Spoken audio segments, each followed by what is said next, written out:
This week at Interior.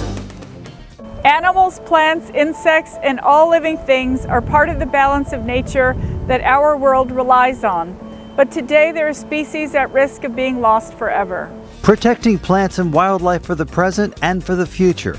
On Endangered Species Day, Secretary Haaland encouraged everyone to think about the role they can play in saving animal and plant species from endangerment and extinction. Whether we think about it regularly or not, plants and wildlife make all of our lives better, and they need our active protection. At Interior, we're bringing partners together to recover plants, fish, wildlife, and their habitats before they need protection under the Endangered Species Act. Secretary Haaland made more history this week. The first Native American cabinet secretary became the first Interior secretary to appear on NBC's Late Night with Seth Meyers. In a wide-ranging discussion, the secretary talked about Interior's mission of conservation, land and resource stewardship, and improving Interior's role in managing climate change. And this being late night, she endured a little good-natured roasting about some of Interior's social media posts.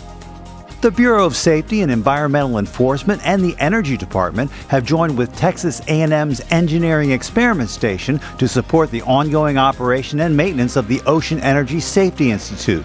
The Biden-Harris administration has committed to improving the safety and environmental sustainability of offshore energy development. The OESI will support critical improvements for all offshore energy activities, including renewable and traditional energy. The National Park Service this week announced the disbursement of more than $3.1 million in grants to support 22 education, preservation, and restoration projects that help tell the full story of an American tragedy, the confinement of more than 120,000 Japanese Americans during World War II. Entire families were displaced and held in captivity under the mistaken suspicion they were more loyal to Japan during the war than they were to the United States. The damage done by these harmful actions is still felt in communities today.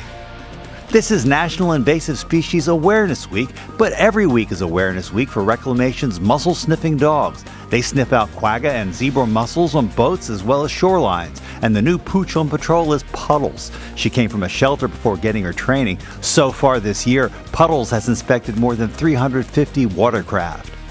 The Fish and Wildlife Service this week announced more than $27 million in grants to benefit migratory birds under the Neotropical Migratory Bird Conservation Act. Nearly $5 million in federal dollars will be matched by more than $22 million in partner funds. Together they'll pay for 30 collaborative conservation projects in 23 countries across the Americas. And a favorite layover for neotropical birds flying south is our social media picture of the week, where a great blue heron stands along the shoreline at sunset at Bon Secour National Wildlife Refuge in Alabama.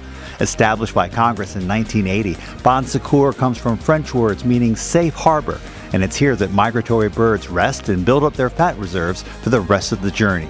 Make sure you follow our journey on Facebook, Instagram, Twitter, and YouTube. That's This Week at Interior.